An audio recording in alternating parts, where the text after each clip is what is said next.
So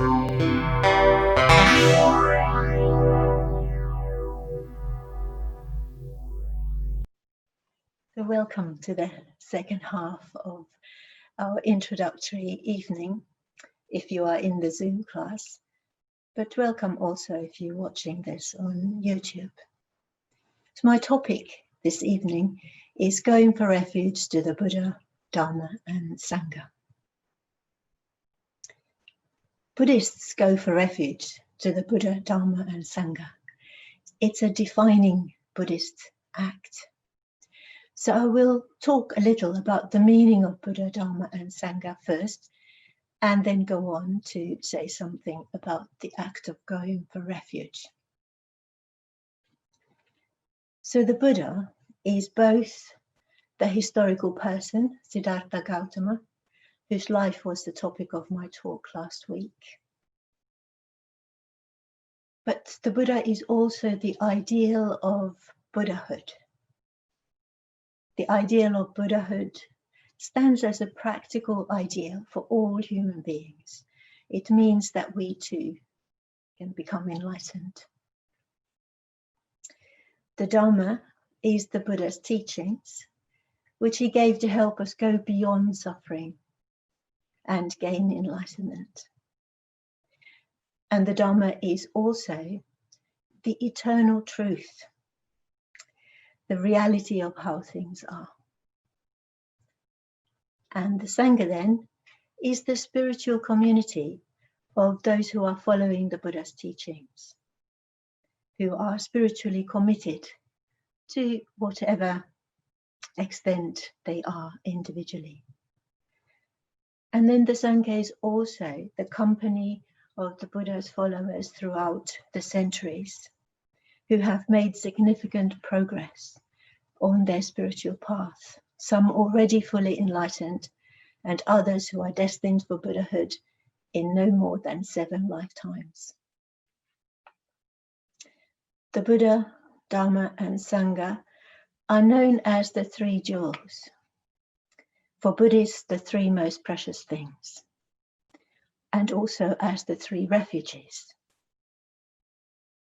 They're called the 3 refuges because Buddhists go for refuge to them.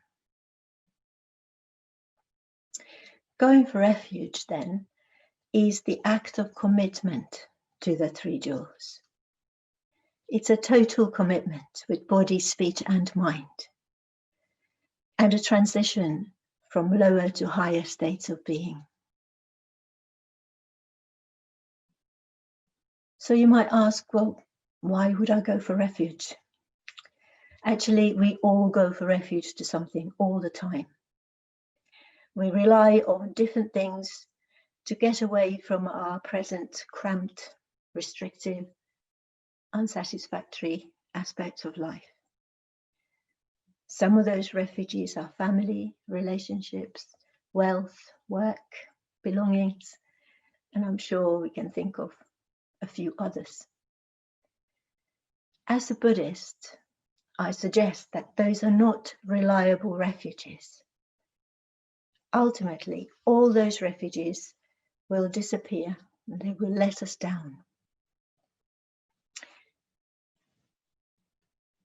I want to say that I'm not in any way disparaging the importance of close relationships with our loved ones.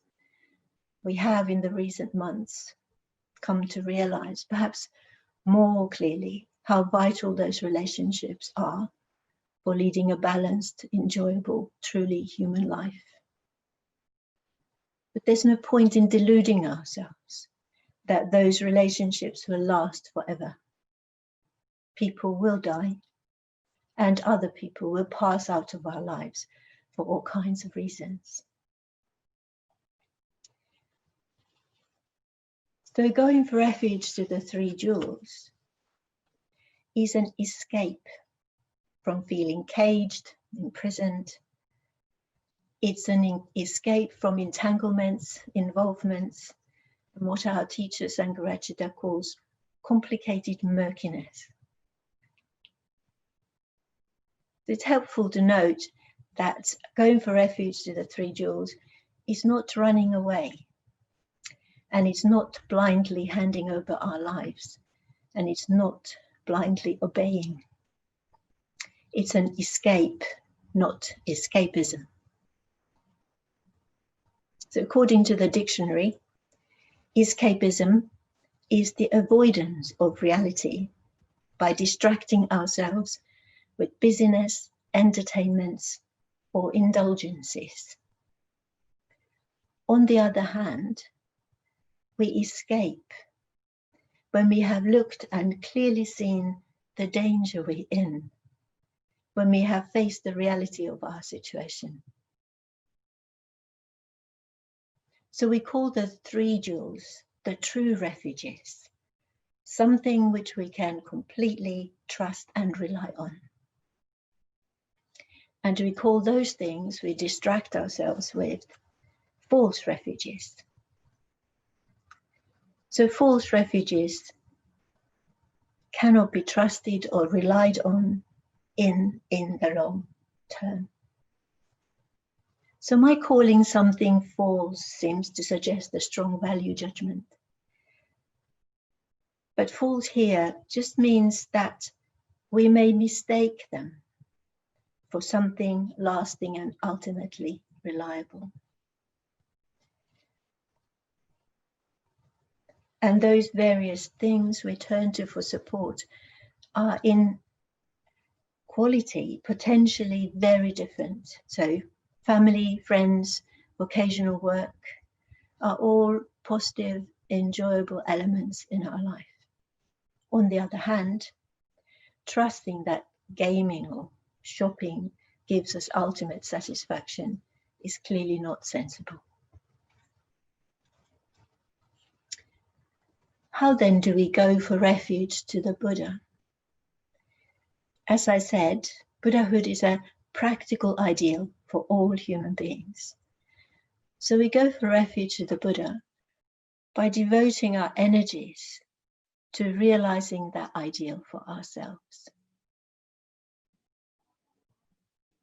Going for refuge to the Dharma means following a path to realize the goal of enlightenment.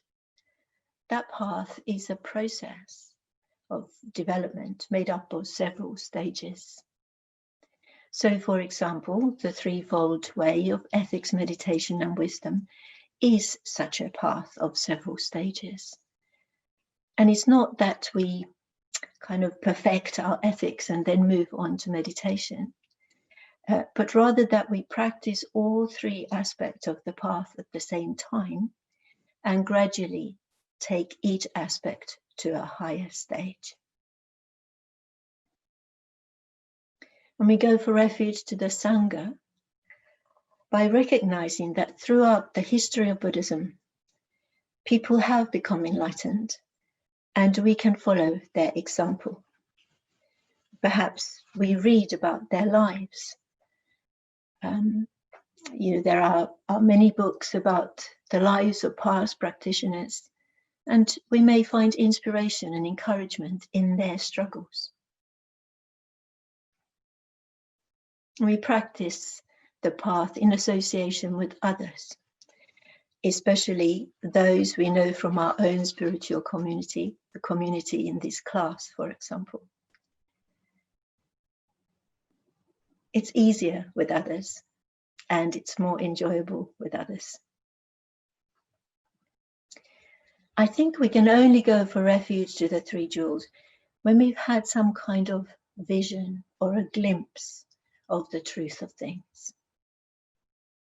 It's a kind of conversion experience. It's an individual experience, and there are levels of going for refuge to the three jewels. So after our initial vision or glimpse, our going for refuge is provisional to be explored further. And then at some point, that provisional going for refuge becomes effective. In other words, our commitment to the three jewels becomes solid and complete.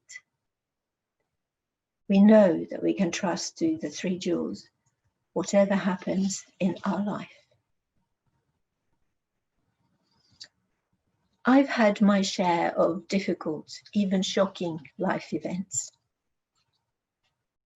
And these events, they can be like a lightning bolt from a clear blue sky, can't they? And the direct hits that I've experienced during my life as a Buddhist haven't been any less painful. In fact, some have been more so than the ones before I became a Buddhist. But as a Buddhist, I have the tools to deal with the difficult events without falling apart, and perhaps with a little more equanimity. So then finally, our going for refuge becomes real. And we can join the ranks of those who are on course for enlightenment. So I hope what I have said will be useful for you, and thank you for listening.